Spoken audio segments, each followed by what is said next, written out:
Et on se retrouve, nous. Putain, c'est la première fois que Pour je le les fais, tiens, visionnages. cet enchaînement. C'est toujours On se- chelou. Ouais, On se sent un peu sale. c'est un petit Mais peu. après, ça revient. Un petit peu.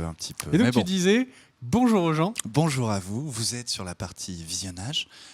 Vous êtes en compagnie de Kerr, Bigby et Cardel. Et c'est Kerr qui, ce soir, va vous dire ce qu'il a vu cette semaine. Comme l'émission va durer encore très peu de temps, je vais faire Oh, j'avais pas vu l'heure. un mélange coup de cœur visionnage. J'ai vu les 2 premiers épisodes de la série The Good Fight, qui est un spin-off de la série The Good Wife. La série The Good Wife s'est arrêtée l'année dernière, enfin il y a même 2 ans, non l'année dernière, parce que l'actrice héroïne de la série, Joanna Margolyes, ne voulait plus continuer. Et CBS a décidé de faire un spin-off centré sur le personnage de Diane Lockhart, interprétée par Christine Baranski. Est-ce que tu peux descendre à mes parties coup de cœur, que j'ai les noms des acteurs, s'il te plaît. Et avec donc Christine Baranski dans le rôle principal. Et en fait, The Good Fight, c'est quoi ? On suit une jeune avocate, Rose Leslie, Ygritte de Game of Thrones, dans un très bon rôle. Ce n'est donc pas elle. Non, ça n'est donc pas elle. Qui est donc une très jeune avocate qui vient d'avoir son examen. Ah, c'est elle. Qui vient d'avoir son examen, qui est la fille de parents qui sont puissants, très riches et qui sont très proches de Diane Lockhart, puisque Diane Lockhart est la marraine de Maya, c'est son nom dans la série. Et puis il y a un scandale qui emporte absolument tout le monde. Très vite dans l'épisode, qui emporte Diane, qui emporte donc Maya, pour diverses raisons, je ne vous dis pas lesquelles, et elles se retrouvent donc ensemble à travailler dans un nouveau cabinet dirigé par Delroy Lindo. Qui est Delroy Lindo ? C'est le premier acteur noir à avoir eu un Oscar. Mais est-ce qu'elle lui dit « You know nothing, Delroy » ?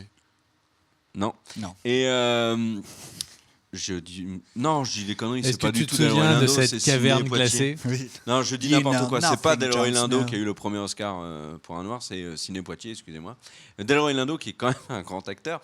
Et Delroy Lindo dirige un cabinet d'avocats qui s'occupe des, on va dire, donc terme de la série, les bons combats, aider les pauvres contre les riches, un peu les On sortes va de Robin des Bois. Permettre juste de faire une toute petite pause et on remercie Jackson Chun qui dit « Je suis dans la rue, je nique de mon forfait 4G pour nous ». Merci à toi. Merci. Eh ben, mon avis sur The Good Fight, c'est que c'est tout simplement excellent. C'est une série, alors les 2 premiers épisodes en tout cas, c'est une série qui est adulte, qui est intelligente, qui, comme The Good Wife, aborde des sujets vraiment intéressants et des sujets qu'on n'a pas l'habitude de voir à la télévision américaine. J'ai pas envie d'en parler parce que j'ai pas envie de spoil, mais vous verrez, vraiment c'est bien. Alors tout ce qui est côté harcèlement, etc. Il y a également un côté adulte beaucoup plus prononcé que dans The Good Wife. Il y a notamment 2 versions des épisodes, une version censurée et une version non censurée, et qui abordent notamment la question de la sexualité, puisque Rose Leslie, son personnage, a une relation lesbienne avec une des actrices de Master of Sex qui s'appelle Ellen York, qui est très bien également aussi. Il y a beaucoup de questions raciales, tu vois, et il y a des choses qu'on voit peu à la télé américaine, qu'on voit dans The Good Wife, qu'on voit dans The Good Fight, qu'on voyait déjà dans The Good Wife. La série, moi, me passionne déjà et j'attends avec impatience l'épisode 3. Et est-ce que, sans trop spoiler, etc., est-ce que le fait que Rose Leslie, qui joue donc Ygritte dans Game of Thrones, là, elle a un rôle titre dans cette série ? Elle joue Ygritte dans GOT, oui, et là, elle joue Maya. Et elle a un rôle important dans cette série ? Ah ben, c'est l'héroïne. Donc on peut imaginer que peut-être on la verra moins dans Game of Thrones. Du coup. Souvent, quand un acteur est comme ça titulaire dans une autre série, c'est souvent un indice. Non, par contre, elle joue implication vraiment très bien dans cette série. Et Christine Baranski, on en parle vraiment peu. Je trouve que c'est comme Allison Janney, donc Allison Janney qui jouait CG dans The West Wing et qui actuellement crève l'écran dans Mom. Et Christine Baranski, c'est une excellente actrice qu'on voit vraiment. Qui n'est pas connue, mais alors qu'est-ce qu'elle... Enfin, elle n'est pas connue, si, elle est connue, mais beaucoup moins en France. Et qu'est-ce qu'elle joue bien. Et d'ailleurs, moi, je vous invite vraiment... Alors, une dernière info, et un conseil ensuite. Vous n'avez pas besoin d'avoir vu The Good Wife pour regarder The Good Fight, pas du tout. Ça parle d'Alicia Florrick sans en parler. Donc, par exemple, moi, j'en suis à l'épisode 2. Je ne sais pas ce qui est arrivé à Alicia Florrick. Alicia Florrick, c'est l'héroïne de The Good Wife. Et aussi, et vraiment... si vous n'avez pas vu The Good Wife, regardez cette série, elle est vraiment très bonne. Et du coup, je vais juste enquiller en disant que si vous aimez Rose Leslie, donc Ingrid dans Game of Thrones, eh bien vous aimerez sans doute vous n'aimerez sans doute jamais le film qui s'appelle The Last Witch Hunter avec Vin Diesel, mais vous allez surkiffer la vidéo sur la chaîne YouTube de Mosinor où il remix complètement le film et où Rose Leslie surprend Baboulinet en train de regarder des films de cul. Et enfin bref, allez regarder Mosinor, c'est toujours le génie des internets, sans conteste. On se fait un petit visionnage, toi puis moi, et ensuite on passe à Walking Dead. Moi, je vais faire aussi un visionnage coup de cœur. Ah mince, alors est-ce que je fais aussi un visionnage coup de cœur ou est-ce Pendant que tu réfléchis, je me lance. Vas-y. Eh bien, mon visionnage coup de cœur de la semaine, c'est The OA. Et c'est une série sur Netflix. Oui, on s'aime d'amour. Ah merci, mais non, mais pour de vrai, ça me fait ultra plaisir que tu dis. Si c'est la vérité et que c'est pas un troll, ça me fait hyper plaisir que tu dis ça. Non, The OA, c'est une série sur Netflix qui est sortie dans ce qui s'appelle le hasard de on fait pas de communication à la Netflix. Et cette série est incroyable. Alors, les créateurs sont Britt Marling et Zal Batmanglij. Voilà, je suis désolé, mais il fallait pas avoir de nom comme ça. Et c'est juste dingue. En fait, c'est une série sur laquelle il ne faut jamais avoir d'attente. Il ne faut jamais projeter quelque chose en disant non, mais en fait, j'ai vu dans une autre série, ça va partir à droite, ça va partir à gauche. Vous aurez toujours faux. Et cette série, elle est vraiment surprenante pour ça. Et c'est vraiment une de ses qualités. Est-ce que toi aussi, au milieu, tu t'es dit, mais sous de ma gueule, cette série, j'arrête? Parce que justement, tu avais les codes des anciennes et où tu vois. C'est une série qui n'arrête pas de surprendre. Je suis à la moitié, je suis à l'épisode 5. Donc, j'ai pas encore tout vu. Ah ouais, t'es pas au bout de tes surprises alors. Il me reste plein de trucs. Ouais, j'ai cru comprendre qu'il se passait des choses vers l'épisode 7. Et c'est encore mieux après. Je suis à l'épisode 6. Non, épisode 6. Je regarde ma concubine qui me dit 6. Non, 7, c'est sûr qu'on l'a pas vu. 6, je dirais.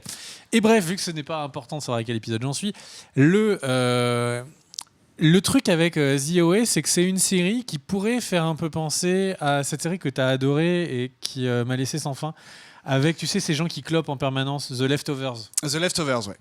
C'est-à-dire que c'est une série qui a un rythme assez lent, assez poétique. Clope sans fin. Ouais, tu sais.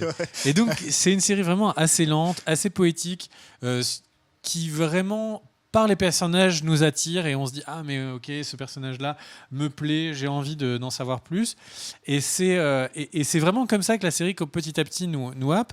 Les personnages qu'on n'aime pas au début, petit à petit en fait on les apprécie, et c'est ça, c'est toujours la plus grande force de toutes les œuvres vidéoludiques, c'est les personnages. Et là, pour The OA, on a une galerie de personnages qui sont tous les plus attachants les uns que les autres. Et vraiment, il y a toujours une humanité dans tous les regards. C'est vraiment assez surprenant. Et les clichés, on s'arrête pas aux clichés. Le sale con, en fait, on va de l'autre côté, on va voir pourquoi c'est un sale con. Et au final, on commence à l'apprécier.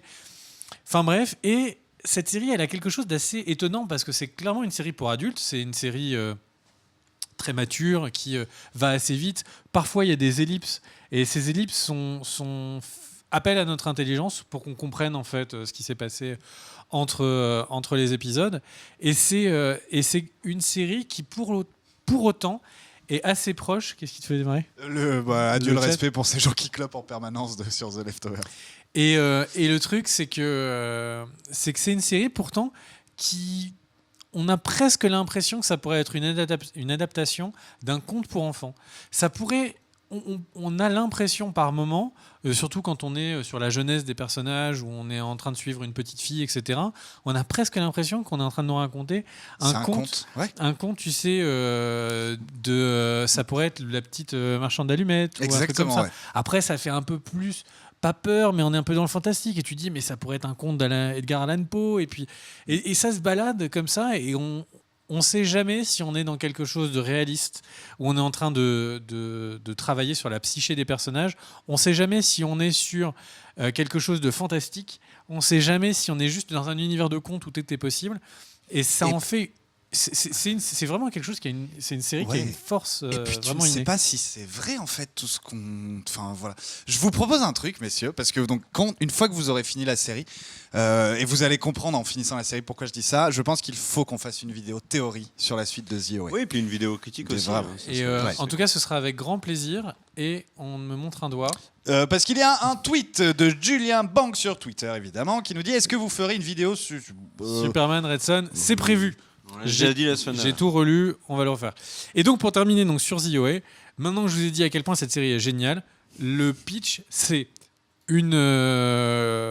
la petite fille d'un couple et qui a disparu il y a 7 ans, fait une tentative de suicide, personne ne sait pourquoi, personne ne sait comment, et quand elle est repêchée après avoir sauté depuis un pont, eh bien ils se rendent compte que non seulement c'est bien leur petite fille, elle a un discours complètement erratique sur ce qui a pu se passer, qui est incompréhensible. Et alors, le plus étonnant, c'est qu'elle a retrouvé la vue alors qu'elle était aveugle depuis sa plus tendre enfance. Et pas de de là, naissance mais depuis. tout est possible. Et voilà. Enfin bref. Et donc voilà, je vous invite à regarder cette série.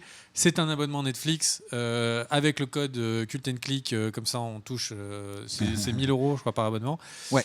Et enfin bref, si je vous ai donné ne serait-ce qu'un tout petit peu envie, si vous avez aimé des séries comme Stranger Things, etc., regardez The OA, c'est excellent. Et ouais, et puis ça me fait plaisir parce que c'est rare les moments où, enfin, ces séries ou ces films où on fait un coup de cœur chacun dessus. Kerr, toi, ça te tenterait de faire un coup de cœur sur The OA ou non, pas trop pour l'instant? Oui. Bah, bon, moi j'ai arrêté, mais j'ai arrêté la série il y a. Je sais pas d'ailleurs pourquoi, mais les 5-6 premiers épisodes que j'avais vus, j'avais beaucoup aimé. Ouais. Ok, bah écoutez, c'est à mon tour. On va terminer ça juste avant Walking Dead et moi j'ai envie de vous parler de. Moi je veux quand même parler d'un ou deux trucs avant de lâcher. Bah, non, D'accord. mais j'ai tweeté que j'allais en parler, c'est un peu abusé de pas le faire. Même si je le fais très rapidement. Quel Du est ton coup, coup de cœur en fait, je vais faire comme vous. J'ai envie de parler d'un truc que j'ai adoré aussi. Eh bien, il s'agit d'un film sorti en 2016 avec Viggo Mortensen et qui s'appelle Captain Fantastic. Je l'ai vu cette semaine. Et en gros, c'est en fait l'histoire d'une famille assez marginale, c'est-à-dire qu'ils vivent dans les bois, en autarcie complète. Ils ont éduqué leurs enfants comme ça. Ils ont eu leurs enfants dans ce système de vie, sauf le premier qui lui a quand même connu une vie normale avant qu'ils emménagent qu'ils décident d'avoir une vie un peu marginale. Et en fait, manque de bol, eh bien, ils vont manque de bol, c'est bizarre de dire ça. Ils vont perdre leur mère, c'est pas de chance. Et du coup, Vers le début du film, sur nous. et du coup, tout le sujet du film est justement sur est-ce que lui va réussir à continuer à les éduquer sur ce système-là. Comment ils vont se rendre à l'enterrement? Les gens ne les veulent pas à l'enterrement. Enfin, en tout cas, la famille, parce que pour eux, c'est à cause de ça un peu qu'ils ont perdu. Bref, ce film est d'une beauté vraiment belle. Non, d'une beauté assez intense. J'ai parfois eu l'impression de regarder un poème. C'est intelligent, c'est tendre, c'est triste à la fois, mais c'est surtout un regard sur des gens qui choisissent un autre mode de vie très tendre et très et vraiment dans la compréhension et non pas dans la stigmatisation. Je vais faire assez vite sur ce coup de cœur du coup et voilà, moi je vous conseille vivement Captain Fantastic. Viggo Mortensen est un acteur de toute façon admirable, mais ça il a plus besoin de le prouver. Voilà, ce film était nommé d'ailleurs aux Oscars. Il pourrait le prouver dans la suite du Seigneur des Anneaux, ça ne me dérangerait pas. Non, mais Viggo Mortensen, moi, fait partie de mes acteurs préférés, Moi que ce aussi. soit Les Promesses de l'ombre, Les que ce Promesses de soit l'ombre, incroyable. History of Violence, que ce soit qu'il y a quoi je pense Le d'autre. film français où il est en Algérie, où il est instituteur dans un pays maghrébin. Tiens, comme ça, je sais pas pourquoi comme ça me dit rien, mais effectivement. Enfin bref, C'est le meilleur rôle que j'ai vu de lui. ce mec est un génie et je vous conseille vivement de mater Captain Fantastic. Vous allez passer un très très bon moment devant ce film. Très bien, merci à tous qui avaient suivi l'émission. On va vous laisser du coup quelques instants avec Kerr qui avait un petit message personnel. Je crois que c'est... Qu'est-ce que... Je voulais remettre le chat. Là le bug du chat. Quand vous êtes trop à mettre des commentaires, du coup, en fait, le système ne s'actualise pas devant nous. Enfin bref, donc, notre ami Kerr, tu voulais résumer un truc que tu as dit sur Twitter. Je vois que tu t'es pris la tête avec quelqu'un. Non, pas du tout. J'avais promis de parler de Black Sails, de Taboo et de Ray Donovan. Juste pour dire que j'ai vu la saison 3 de Ray Donovan. Et si vous n'avez pas vu la série, je vous vous invite à continuer de la regarder, elle est vraiment très bonne. Black Sails, j'en parlerai plus largement une prochaine fois quand on aura du temps. Mais globalement, la saison 4, qui est la dernière, est actuellement diffusée sur Stars et sur SOS, sur OCS, je crois. Et ben, je trouve que la série, contrairement à ses débuts, parle énormément.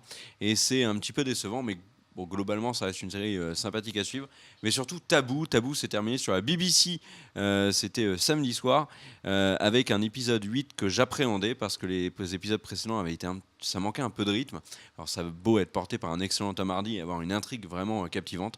Mais alors, le final te prend par la main et t'emmène là où il veut aller. C'est un excellent épisode. Avec donc la révélation de Jessica Buckley, comme j'ai mis sur Twitter. Et donc Taboo, je vous invite à la regarder. Il y aura une saison 2, puisque le Steven D. Knight a dit qu'il y en aurait même 3. Si vous n'avez pas vu Taboo, jetez-vous dessus. Et dès que l'ami Cardel a terminé de regarder la saison 1, on en fait une vidéo parce qu'on l'avait promis. Et je me demande si Ray Donovan, depuis la création de Cult & Click, n'est pas la série dont on a le plus parlé et surtout et dont on Je continue crois à que c'est The parler. Walking Dead.